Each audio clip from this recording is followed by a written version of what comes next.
আসসালামু আলাইকুম। কেমন আছেন সবাই? আশা করি অনেক ভালো আছেন। আলহামদুলিল্লাহ আমরাও অনেক ভালো আছি। তো নতুন দিনে নতুন আরেকটা ভিডিও নিয়ে চলে আসলাম আপনাদের সামনে। তো শীত তো চলে এসেছে। তো শীতের মধ্যে তো পিঠাপুলি খেতে খুবই ভালো লাগে। আজকে আমি করব চষি পিঠা।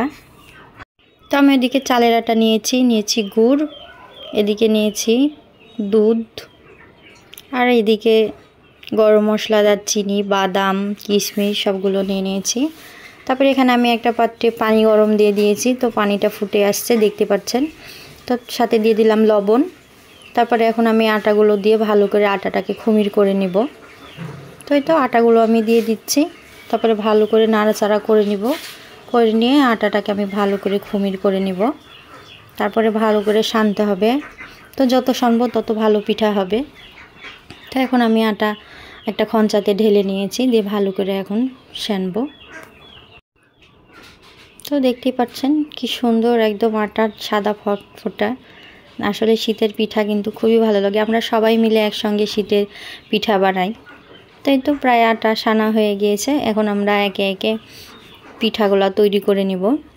তো সবাই মিলে এখন আমরা পিঠাগুলো করব। খুবই মজা লাগে এটা করতে। আমরা সবাই মিলে করি, কারণ এটা করতে একটু সময় লাগে।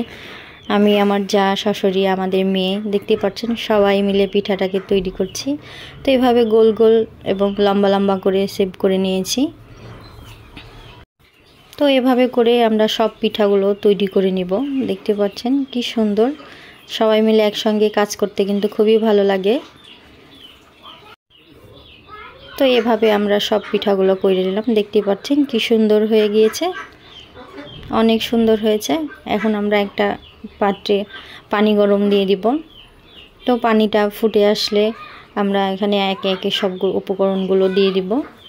তো পানিটা প্রায় ফুটে এসেছে দেখতে পাচ্ছেন। গরম মশলা, এলাচ, দারচিনি সব কিছু দিয়ে দিয়েছি, বাদাম, কিশমিশ। তারপরে একে একে পিঠাগুলো এখন আমি দিয়ে দিব।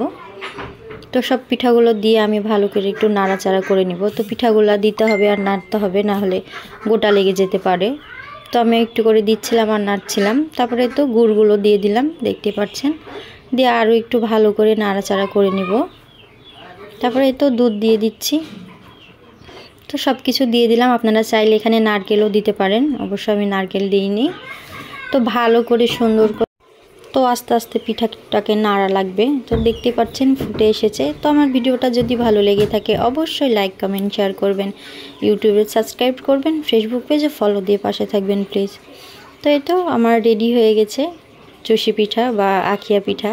অনেকে চষি পিঠা বলেন, অনেকে আখিয়া পিঠা বলেন। আসলে কে কী নামে চেনেন অবশ্যই কমেন্ট করে জানাবেন।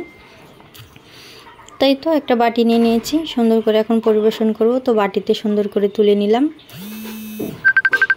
ওপর থেকে আমি কাজু, বাদাম, কিশমিশ দিয়ে দিলাম। আল্লাহ হাফেজ।